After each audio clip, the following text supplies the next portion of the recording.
aconteceu 60 anos atrás. E você vai ver agora essa história surpreendente.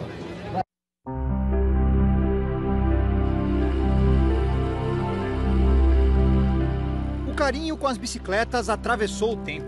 A vontade de pedalar venceu as limitações da idade. E assim, esses três senhores atletas, que já cruzaram a barreira dos 75 anos, seguem na ativa, dividindo ruas e estradas com ciclistas bem mais jovens. São veteranos que ainda suportam treinos de até 100 km em cima da bicicleta. Mas acredite, o que essa turma faz não é tão impressionante como as histórias que eles têm para contar. Exatamente 60 anos atrás, no distante ano de 1954, esses três atletas embarcaram numa aventura sem precedentes. Eles encararam a primeira grande prova ciclística organizada no Brasil, a Volta do Atlântico. Foi um épico, com direito a pedaladas na água, estradas precárias, graves acidentes e também performances incríveis, alegria, heroísmo e emoção. Essas coisas todas faz parte de uma história gostosa de que a gente viveu. Se hoje nos surpreendemos com a garra dos atletas, capazes de percorrer 949 quilômetros no Tour do Brasil, imagine encarar um desafio muito maior em condições bem mais degradantes. Tudo começou no início de 1954, quando os melhores ciclistas do país receberam um estranho convite: pedalar entre Porto Alegre e São Paulo. Eram 1.724 quilômetros, algo completamente diferente do que estavam habituados a fazer. Era um outro estilo, né? Diferente daquilo que a gente vivia. A corrida aqui era 100 km no máximo, né? Agora, 1.700 km, nós tínhamos medo de enfrentar isso aí. Será que vamos conseguir? Uma multidão invadiu as ruas de Porto Alegre no dia 13 de outubro de 54. Queriam conhecer os 70 ciclistas de 5 países dispostos a encarar aquele esforço sobre-humano. Todos sabiam que a prova seria difícil, só não imaginavam que os problemas começariam tão cedo. Já na segunda etapa, entre Tramandaí e Torres, no Rio Grande do Sul, uma grande surpresa: não havia estrada. Era preciso percorrer 121 quilômetros na praia. Foi assustador na hora que descemos lá e olhamos a coisa, o mar esbravejando daquele jeito para nós mineiros, né? Mineiro, ai. Então, é um negócio que foi diferente, bem diferente. Todos saíram meio ressabiados, sem saber direito o que fazer, até aprenderem uma técnica para superar a adversidade do terreno. Nós perseguimos a maré. Na hora que a maré subia, nós saíamos pouquinho da água. Ela ia descendo, nós ia perseguindo a maré para encontrar a areia mais dura. Então nós não andamos em linha reta, nós andamos com a maré. A ideia até que funcionou, não sem alguns contratempos.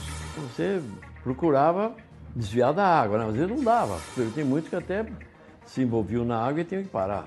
A maioria completou a etapa e a prova seguiu pelas estradas da região. Quando falamos em estradas, não pense em algo como as de hoje, com asfalto e superfícies lisas, perfeitas para as bicicletas passarem.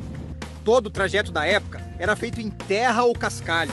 Eram tantos os buracos que às vezes não dava nem para pedalar. Dependendo do local, você descia da bicicleta. Você descia da bicicleta, punha no ombro e saía. Para passar pelo barro, era muito mais fácil do que você tentava entrar e cair.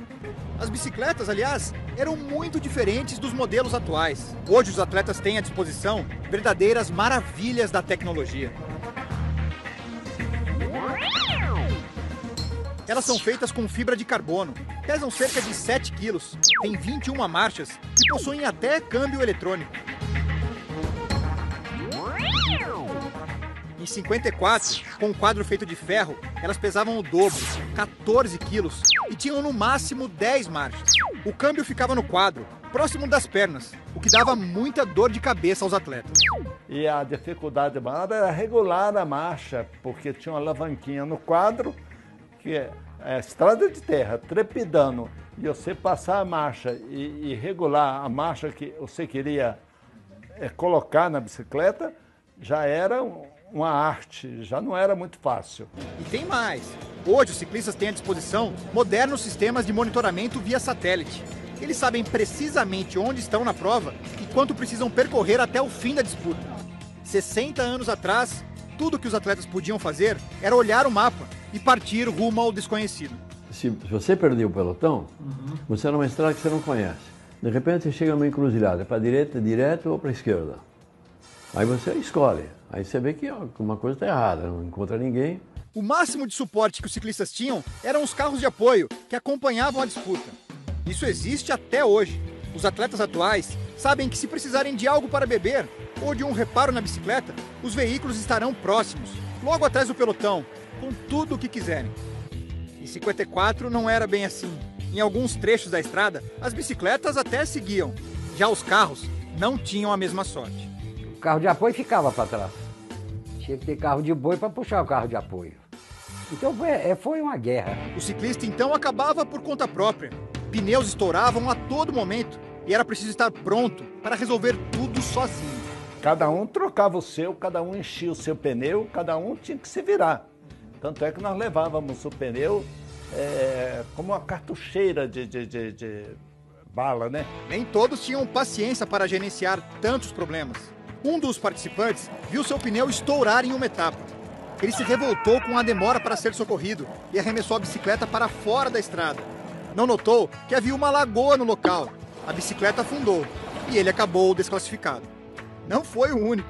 Muita gente ficou pelo caminho. Boa parte por conta de acidentes com animais, que vira e mexe invadiam a pista. Seu Guilherme viveu essa situação na pele. Ao tentar desviar de um cavalo que estava solto, ele bateu em uma enorme pedra e se esborrachou no chão. E eu caí, rasguei o braço e nisso aí eu tive que parar, abandonar a prova.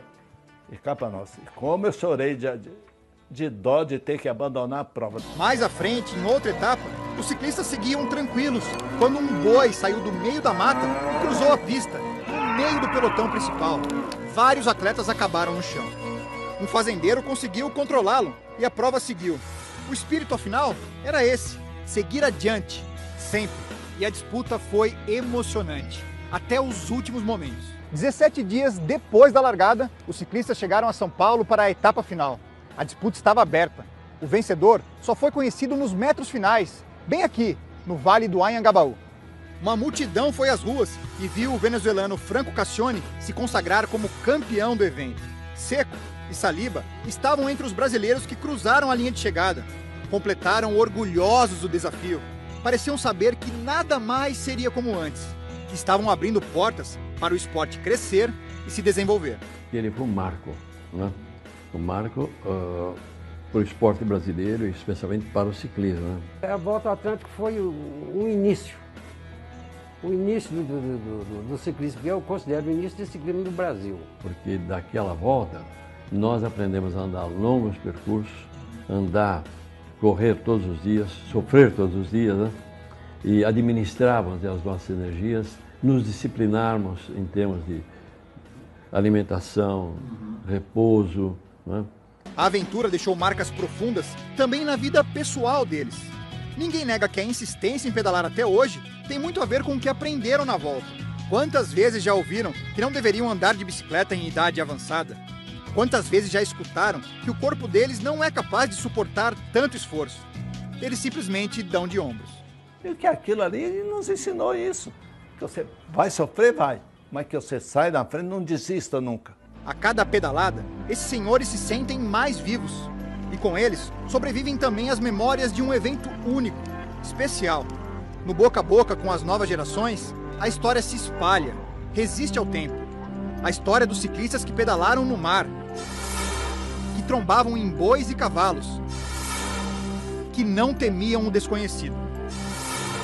A história dos pioneiros, os desbravadores da Volta do Atlântico.